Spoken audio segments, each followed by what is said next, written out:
Italian food is loved around the world for its simplicity, just like this dish that I'm going to be making, Spaghetti Pomodoro. And to make it extra special, I'm going to be serving it with a big bowl of burrata. Burrata is so delicious.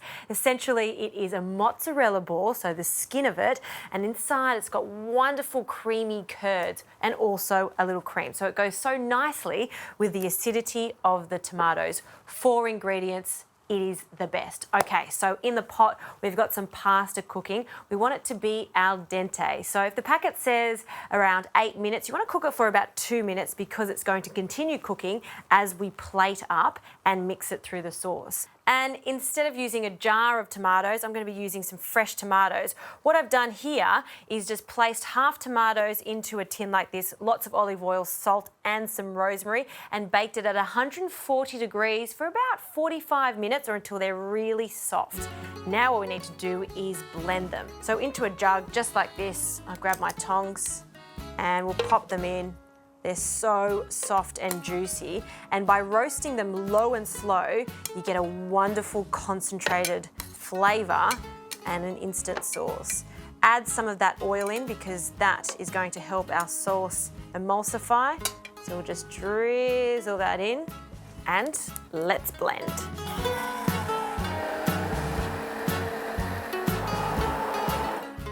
And we have a perfect homemade tomato sauce.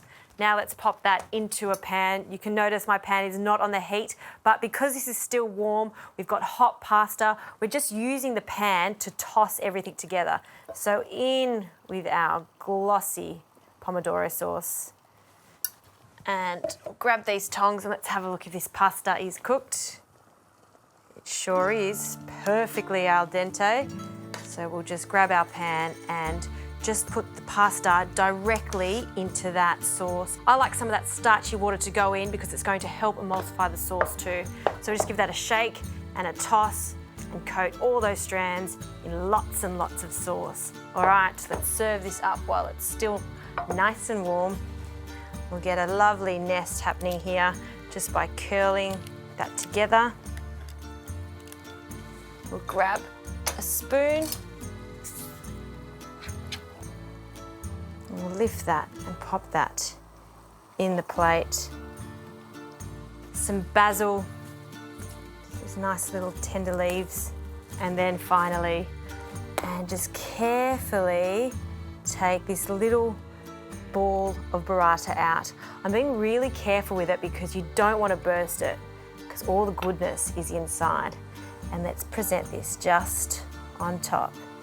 If you love your cheese, like I love my cheese, this is going to be such a highlight. And just some extra oil from the roasting tin.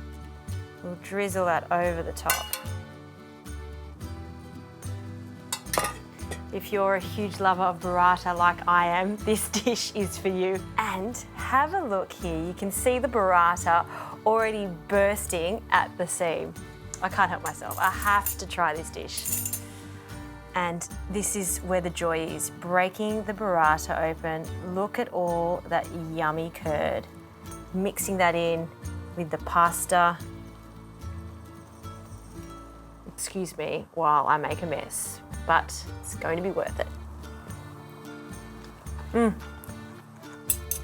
Mwah. Delicious.